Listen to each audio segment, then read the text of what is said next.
Hi friends, మనం ఈరోజు ఈ పరిస్థితుల్లో ఉన్నామంటే దానికి కారణం థాట్స్, ఆలోచనలు అని చెప్తే మీరు ఆశ్చర్యపోతారు. ఆలోచనలకి ఇప్పుడు ఉండడానికి సంబంధం ఏంటని. ఒకటి నిజం మై డియర్ ఫ్రెండ్స్, మన థాట్స్ దే క్రియేట్ ఫీలింగ్స్. మనకు ఒక ఆలోచన వచ్చిన తర్వాత ఒక అనుభూతి చెందుతాం.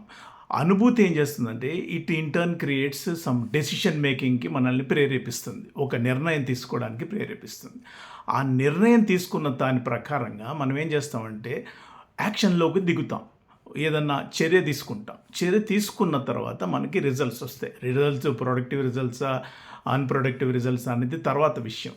అందుకనే మన థాట్స్ అనేవి మనం ఎంచుకోవాలి మై డియర్ ఫ్రెండ్స్. మనము థాట్స్ అనేవి వచ్చేస్తూ పోతూ ఉంటాయి. వస్తుంటాయి, పోతుంటాయి, వస్తుంటాయి, పోతుంటాయి. అవి పట్టించుకోక్కర్లేదు. Thinking is different and thoughts are different. థింకింగ్ తోటి మనం ఈ థాట్స్ని రీప్లేస్ చేయాలి, చేంజ్ చేసుకోగలగాలి. మన మైండ్ ప్యాటర్న్ని చేంజ్ చేసుకోవాలి, మైండ్ సెట్ని చేంజ్ చేసుకోవాలి. అప్పుడు ఏమవుతుందంటే సపోజ్ ఒక అతనికి స్వీట్ తినాలని అనిపించింది అనుకోండి, అది థాట్. ఒక స్వీట్ గురించి ఒక థాట్ వచ్చింది. ఇమీడియట్గా ఆయనకు అనుభూతి ఏం చేస్తుంది, నోట్లో నీళ్ళు ఊరటము, తీపి గురించి ఆలోచించడం జరుగుతుంది. వెంటనే ఆయన ఏం చేస్తాడు, ఒక స్వీట్ షాప్కి వెళ్ళి స్వీట్ కొనుక్కోవడమో లేదా ఇంట్లో స్వీట్ తయారు చేసుకోవడమో తింటాడు. దాని రిజల్ట్ ఏంటంటే ఈ ఎంజాయ్స్, స్వీట్ని ఎంజాయ్ చేస్తాడు. This is the process.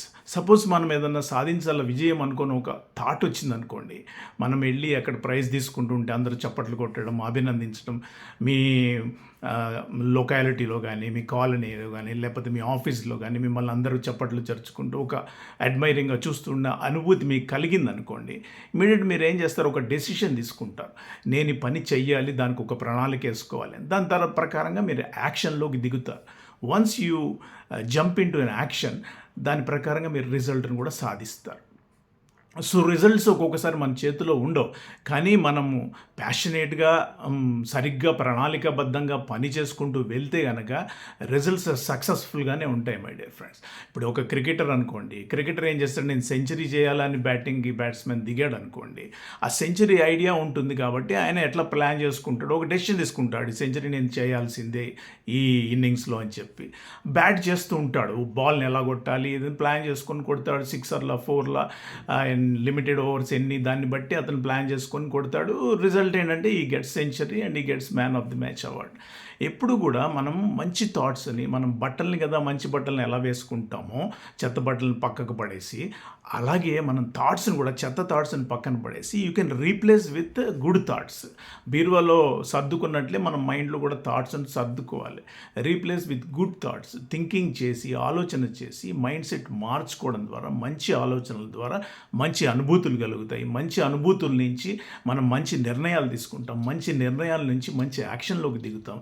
మంచి యాక్షన్ వల్ల మనకు మంచి రిజల్ట్స్ కూడా వస్తాయి మై డియర్ ఫ్రెండ్స్. కాబట్టి థాట్స్ దే క్రియేట్ ఏమంటారు, అనుభూతులు, ఫీలింగ్స్ కలగజేస్తాయి. ఫీలింగ్స్ వల్ల మనం ఒక నిర్ణయం తీసుకుంటాం. నిర్ణయం నుంచి మనం యాక్షన్లోకి దిగుతాం. యాక్షన్ నుంచి మనకి రిజల్ట్స్ వస్తాయి. ఈ ప్రాసెస్ని మనం గుర్తుపెట్టుకుంటే కనుక మీరు అనుకున్నది డెఫినెట్గా సాధించగలుగుతారు.